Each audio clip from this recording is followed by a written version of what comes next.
Welcome to episode 59 of Pulse of Physiology. I'm your host, Dr. Jim Davis, and today we're jumping back into the cardiovascular system where we're going to discuss autoregulation. And we'll continue with the cardiovascular system in our next episode as well, and from there we'll go into the urinary system.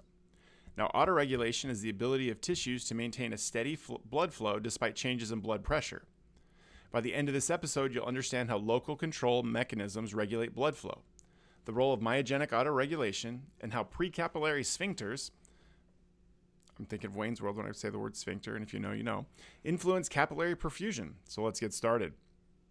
So autoregulation is the intrinsic ability. And so when we talk about intrinsic, we're saying like the signals are coming from within. So it's the intrinsic ability of an organ to maintain constant blood flow despite changes in perfusion pressure.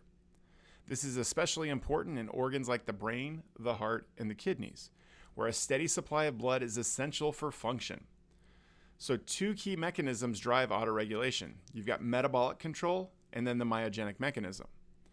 The metabolic control is when blood flow changes in response to metabolic byproducts and local chemical signals. The myogenic mechanism is when blood vessels adjust diameter in response to changes in pressure to maintain constant flow. So let's talk about metabolic control first. Tissues produce metabolic byproducts that influence local vasodilation and vasoconstriction. So increased metabolic activity, such as what happens during exercise or if you're in a hypoxic environment, lead to an increased production of carbon dioxide, hydrogen ion, while also decreasing oxygen. This leads to vasodilation. Now, if you have decreased metabolic activity, such as you're resting or you're in the cold, there are reduced metabolic byproducts, which causes vasoconstriction. Then we've also got what's called paracrine signaling. And this is when one cell signals another cell that's really close by. And so with paracrine signaling, nearby cells release a substance called nitric oxide, which causes vasodilation, or something called endothelin, which causes vasoconstriction.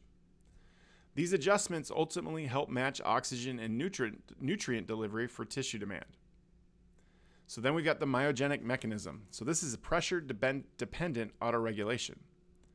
The myogenic response allows blood vessels to react to changes in blood pressure. So if we've got higher than normal blood pressure, the vessels will constrict to prevent excess flow. However, if there's decreased blood pressure, the vessels will dilate to maintain perfusion. This response ensures that organs receive a consistent blood supply, which protects delicate capillary networks from excessive pressure fluctuations.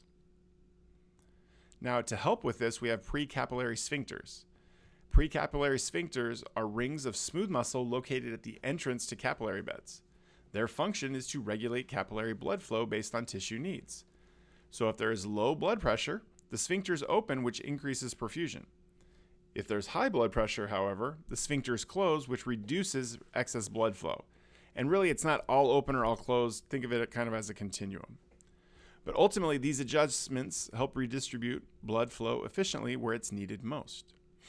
So vasodilation and vasoconstriction are also influenced by chemical signals. So as I mentioned earlier, vasodilation occurs when substances such as nitric oxide, bradykinin, or prostaglandins cause smooth muscle to relax. This increases blood flow.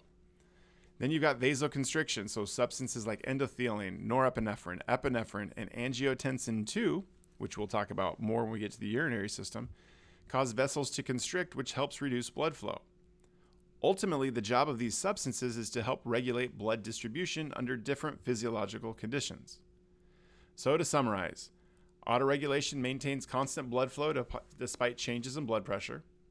Metabolic control regulates vessel diameter based on local oxygen and carbon dioxide changes. Precapillary sphincters regulate capillary blood flow to match tissue demand. And vasodilation and vasoconstriction adjust regional blood flow based on metabolic and neural signals. So that's it for episode 59 of the Pulse of Physiology. I hope this episode has clarified how tissues can regulate blood flow autonomously. Join me next time for episode 60. Can't believe we're almost at 60. Where we'll explore Starling forces and how they govern capillary exchange. Until then, keep questioning, keep exploring, and stay curious.